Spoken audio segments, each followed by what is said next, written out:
За сайн байцгаана уу. Өнөөдрийн бидний бодох гэж буй болгоом болохоор конденсаторын бодлого байгаа. За тэр конденсаторын бодлогыг бид энэ физикийн бодлогын ухаан буюу 3800 гэх номын дотроос бодох болно. За номын дугаар нь болохоор 11 дэх бүлгийн 284 дэх бодлого байгаа. Бодлогын өглөөр нь болохоор хуур агаарт салхиар антисахилгаанчдаг. Антины сахилгаан багтаамж C10-ын хасах 4 микрофарад синэг буюу Q нь 10-ын хасах 8 зэрэгт колон бол антины потенциалыг тодорхойлж гэсэн байгаа.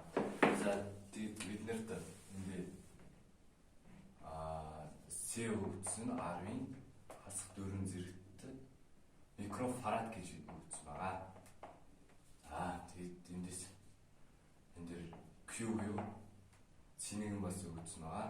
Синэг нь 10-ын хасах 8 зэрэгт колон гэж өгсөн байна. Эндээс бид потенциалыг олох.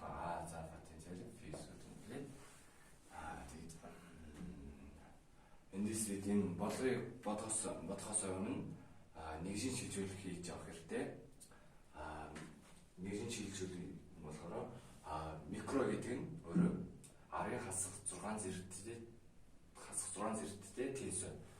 За тэгээд эндээс энэ микрофарад гэдгийг ер нь парад шилжүүлж байгаа юм. За тэгвэл 10-ын хасах 4 парад тэгээд 10-ын хасах 6 зэрэгт гэсэн. За эндээс энэ ном болохоор 10 хас зэрэг фарад гэсэн.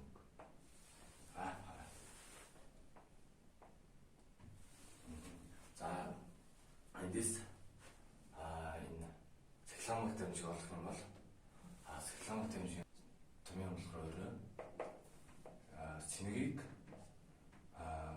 вольт потенциалээр харьцуулж өгдөг. За тэгээд эндээс бид юу